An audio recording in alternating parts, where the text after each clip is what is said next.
And how we doing today? It's about I think it's about 7 a.m. or so in California. Got a full day of full list of things to discuss in our daily Millionaire news. A couple of first things: the channel is growing nice the last week or so, and I've been getting some questions that I'm actually going to record live streams on later today and perhaps in the next half hour or so. I've gotten people reaching out to me about Ray Dalio, somebody on this channel that I've talked about many times, somebody that I follow. And I've been sent a clip, no, half a dozen times about Ray Dalio talking about cash is trash. So I thought I should sort of share my thoughts on that. Next up, something that I've been interested in here recently is there's much more chatter around Mark Cuban perhaps having a third party run for president. So I thought it'd be interesting to kind of break that down and kind of share my thoughts on what that might mean. And then finally, I don't. In the last 48 hours or so, I've gotten plenty of folks reaching out to me about Manny Kaufman's new real estate channel. If you don't know who Manny is, he is the one that has a just world class car collection. If you are a car person, you are likely already following him. He made much of his money in office and retail during the last kind of crash. And here in the last 2 or 3 weeks, he's created a real estate channel kind of next to his car channel. I don't know what else to call it. So I thought I would share my thoughts on Manny and his real estate channel and really what he has done. So those three topics will be getting their own live streams sometime today as I can work them around other interviews. But today's Millionaire News, right? Again, this is a daily show that we do each and every day. I don't know what else to tell you. Today's about debt, at least to start. There are plenty of companies going into the debt market now and raising debt. Nordstrom's came out and canceled the dividend. This is something we've been talking about for several weeks, that many companies with high dividends simply aren't going to pay it. They will cancel them. So Nordstrom's went ahead and did that. They just went out and raised $600 million at 8.8 interest rate. Again, we are seeing companies go out and have to pay significant debt. I've talked about many companies over the last few days, and I'm wondering who the buyer is. I'm wondering if it's us, right? I'm wondering if it's the Fed buying this debt, and I just don't know. I don't know why more debt makes sense. Sometimes it's no, bankruptcy is there for a reason, right? It's you I don't know. And then the next one, AMC Entertainment. I think we talked about this one on Wednesday. Essentially, think movie theaters. AMC Entertainment, was rumored to be getting ready to file bankruptcy. Rightly so, right? Who's going to movie theaters these days? But lo and behold, they went out and raised $500 million. We haven't seen the term yet, but it's first lien debt. Means it's high in the stack. So maybe AMC is raising debt that, people can come in and take over their buildings. I don't know. But I did see, or at least I thought I saw, one of the first phases of kind of getting the economy going again is opening both gyms and, more importantly, movie theaters for AMC. So maybe maybe that's why, people are buying the debt. But it just, the business has changed, right? Movie theaters have changed, and I don't know. It bothers me that go out and raise $500 million, but it is first lien debt, so it kind of jumps the stack. But their stock is up, 50% as of this morning. So again, if you were short in AMC hoping for a bankruptcy, man, you got smoked this morning. So that's interesting. I'm just wondering if travel, specifically business travel, right? If you know this channel, you know our story. I was a frequent 100,000 mile flyer, meaning platinum status on a couple of different airlines. And I'm wondering if business travel has changed forever. I just wonder what the impact is going to be on business travel, right? I was in a enterprise sales role and leadership role where most of my peers traveled 50 to 200,000 miles a year each and every year to do our jobs because we had to meet clients and partners and things of that nature. And I'm wondering if that gets cut in half, Does it just snap back, in 12 months and everybody's still flying all that much? I have to assume business travel, I don't know if you want to say changed, but decreases. I just, I mean, it's hard. It's hard on the body. It's hard on relationships. It's hard. And I'm wondering if business travel ever comes back. Let me know what you think. Um, I'm thinking it's changed.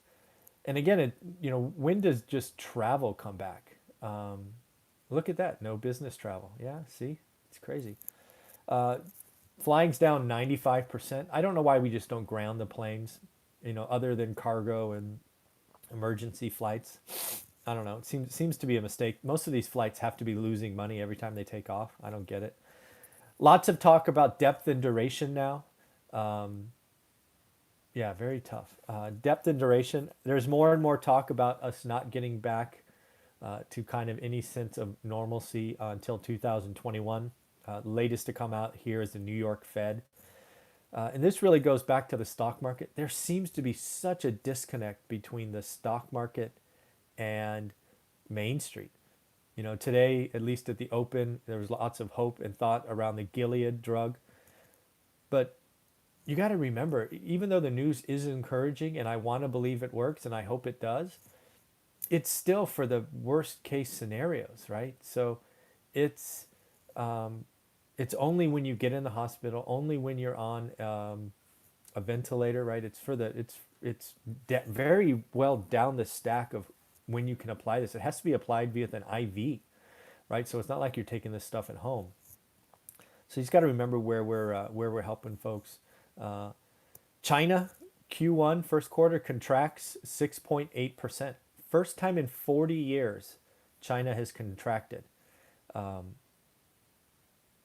I don't know what to make of that number. First and foremost, I don't believe any number that China produces, but so I think it's worse. But still, the fact that they put out a negative print, I'm sure they weren't happy about that. But I think what China is trying to do is, I think they're trying to make a play for being the number one superpower out there, right? They're trying to take over America, which is something we have to watch for. But and the way they do that is they have to make the world feel their information is real. I think everybody realizes that their reported numbers on this health event are bogus and junk. They're probably 10x off, both what they caught in the impact. But man, something we got to watch. We need to watch this. This can be a power play move. That if we're distracted and we retrench, the world could change after this. So be careful. We need to watch for that.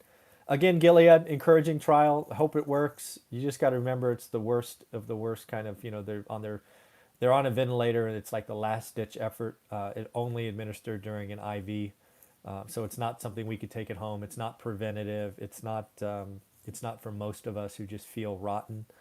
So realize where it is. I think health data is driving the market, and I think that's very dangerous. The market is supposed to be about earnings and multiples and things of that nature. When you get health news driving it, especially early case health news that's reported on less than 200 people, you got to be careful. We could see a note out tomorrow that just makes this bogus. You've got to be really careful when you're betting on health news. The PPP, the Paycheck Protection Program, out of money. $350 million already committed. Kind of knew this a week ago was coming, just the rate of approvals. And most of that went out via small banks. The big banks didn't even have a chance. They were just too slow off the dime. I think there's a couple of things that happen here. First, PPP is going to be, the coffers will be increased. It should have been increased already, but there was some squabble about, he said, she said, Republicans, Democrats, nonsense, not helping their constituents. I suspect it will be refilled next week. Let's hope. Oil under $18 a barrel. You got to watch oil. The demand picture has changed so much, and the supply is, even with a 10 million barrel cut and potentially 20 billion. Eventually, the world is going to run out of places to put it, and oil can go to zero. Right? What does that mean? That's crazy.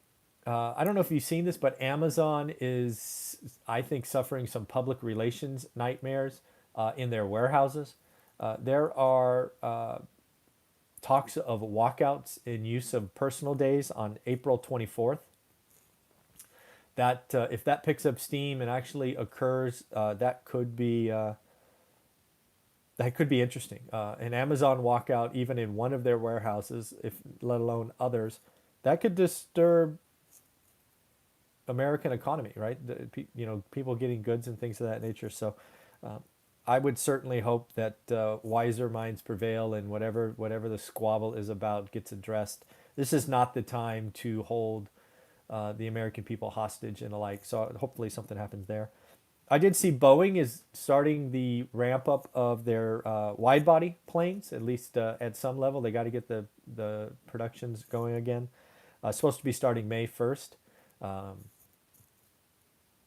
I don't know how I feel about that. I keep seeing record plane cancellations and the like. I'm not sure. I'm not sure who Boeing is building planes for at this point. Um, Kind of crazy. And then Tesla. Tesla just keeps going and going. It's a $138 billion market cap. I can't explain it other than to say that, you know what, they're having a plant in China has proven to be a either genius or lucky, and it doesn't matter, move. And I do hear rumors, again, I have some friends over in China kind of saying that their government is, one person said giving away money. I'm going to call it incentivizing people to buy cars. And Tesla could be a big winner of that. If the Chinese government is really incenting people to buy cars and there is more people wanting cars. I think that's an outcome of this event in countries that had lots of transportation via buses and trains and all of that. I think there's a lot of people are going to buy their first car, and if you have the means, nothing like buying a Tesla car, right? So I think there's a chance that Tesla produces a lot of cars in China. I just wonder if that is enough of a reason to have a market cap of $138 billion. So again, I think the world changes after this event. I think we will talk much like 9/11, pre and post 9/11. One of the things is we could see a lot more cars on the road because people don't want to travel on buses and trains and things of that nature. Um, yeah, so it is going to be interesting. And yes, there is no question the world is in a recession. It might be interesting to see if um, it's going to be interesting to see if we can avoid a depression. Uh, I don't know about that assembly bill. I assume 828 is the one about 25% rent cuts. I assume that's the one. There are so many things going on. I would have to look that out. Maybe I will do a video on that one later. AB, what was it? 128, I think. I'll look that up, and if it's something interesting, I'll do my own video on that. So again, that's my thought of the day. Daily discussions. Lots of debt. Nordstrom's, AMC. We have China contracting their GDP. Again, I'm gonna do a couple of videos. I might do one real quick. Probably do it on Mark Cuban. That's just fun to think about. But Ray Dalio and Manny Kaufman also getting some attention today. Have a wonderful day. And national rent control. That'd be interesting. All right, everybody. Take care of yourself. Thanks. Bye.